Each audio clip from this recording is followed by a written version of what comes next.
Welcome back to another video, guys. This video is about a physics question which comes from the topic of electromagnetism. This is a very interesting question in one aspect that sometimes we don't find sufficient equations to solve a question and to get the values of variables. So, so this question will be giving us an idea about approaches for such question where we get stuck in equations, and here we will be generating a new kind of equation which you haven't used in any other problem yet. So let us get into the question. I hope you can read the question on the screen. It says a particle having charge q and mass m is released from surface of inner cylinder. It is found that the particle grazes the surface of outer cylinder during the motion. Find EMF of the battery. Neglect gravitational forces. Consider the magnetic field B inside the cylindrical region to be parallel to the axis of the cylinder. So let us understand what the question tries to say. So here we have the diagram. This is the outer cylinder, this is the inner cylinder of the radius small a and 2a respectively, and it has been connected by a battery of EMF small e. There is a magnetic field inside the cylindrical region which is capital B parallel to the axis of the cylinder, and the outer cylinder has been grounded. So let us get into the solution without any delay. Okay, so here you can see the solution right on your screen.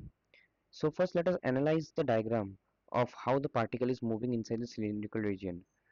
So here you can see the outer cylinder and the inner cylinder, and obviously due to the potential difference given by the battery, the inner cylinder is charged to plus E and the outer cylinder is 0 due to grounding. So the magnetic field is out of the page inside the cylindrical region, and we observe that since the potential difference is decreasing in this direction, the electric field will be radially outward inside the cylindrical region.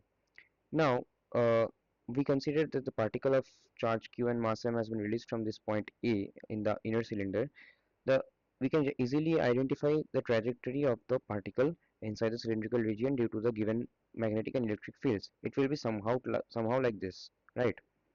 So, we consider that uh, at some general point B, we can easily see at any time t that the velocity of this particle would be radial. It will have two components, one radially outward component, that is the vr, and one tangential component, that is v theta.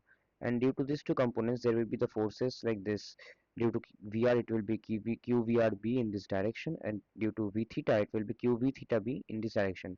Now we cannot forget the electric field E, which will also generate a force on this particle Q that would be in this direction radially outward, QE. Now, since it has been given in the question that the particle grazes the outer cylinder in its motion, so we see at point C, when it almost touches the outer cylinder, it will have a tangential velocity v at this point due to grazing, right? So now let us move into the question further. Now let us try and apply some equations to solve it. The very first equation where we see that we have been given some potential E, and we have to get some relation about this velocity V. The first equation that comes to our mind is work energy theorem, right? So we apply the work energy theorem. WE plus WB equal to delta KE.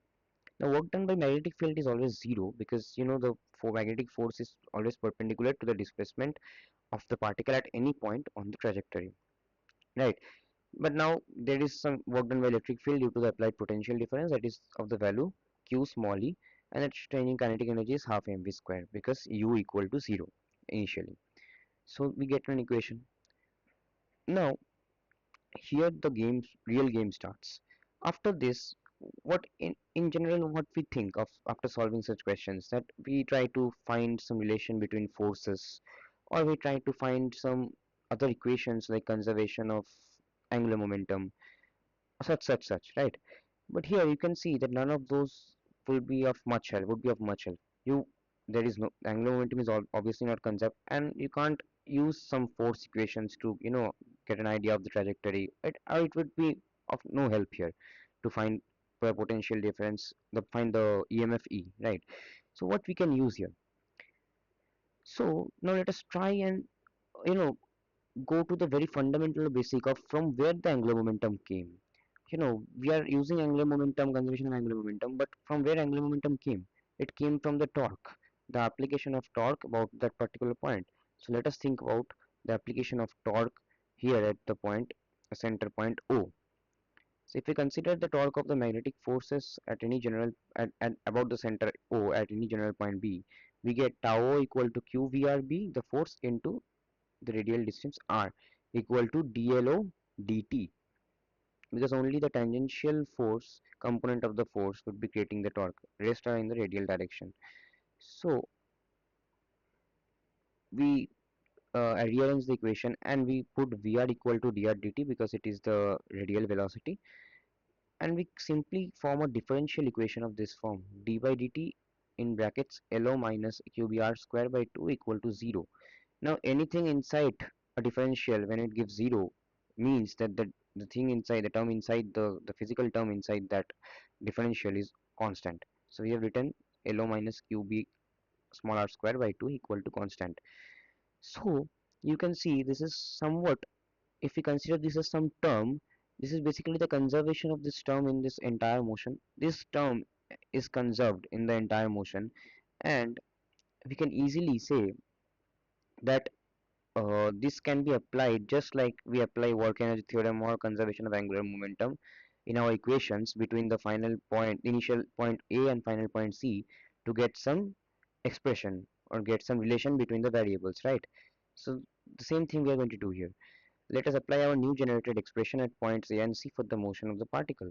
So since it is constant, LO at A minus QB small r a square by 2 equal to LO at C minus QB small r capital C square by 2, where capital LO at A is 0 because U equal to 0, there is no angular momentum, minus QB small a square by 2 because RA, the radial distance of A is small a and the radial distance of C is 2a, and the angular momentum at point C, you can easily see from the diagram, is m into v into 2a, right?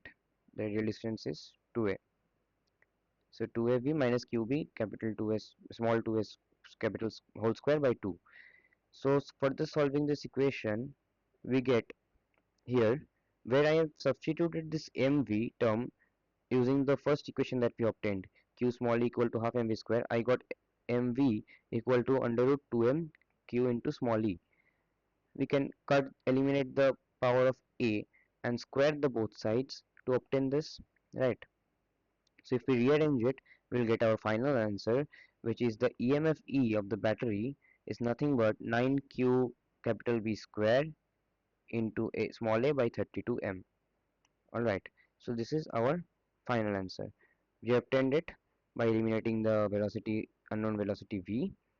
So this was our answer, where we took the help of generating a new equation, a new term which is not has been not been used in any other question, right? So this kind of generation of new equations in various questions might help you to solve even the toughest of questions or the newest of questions in in competitive exams like JEE Advanced and Olympiads. So this is the kind of approach that you apply in such questions. If you have understood this, I hope you have understood this video. If you have liked the video, please share and subscribe my channel. So share this video more and more with your friends so that they can get help, they can get the required help. And thank you. See you in the next video.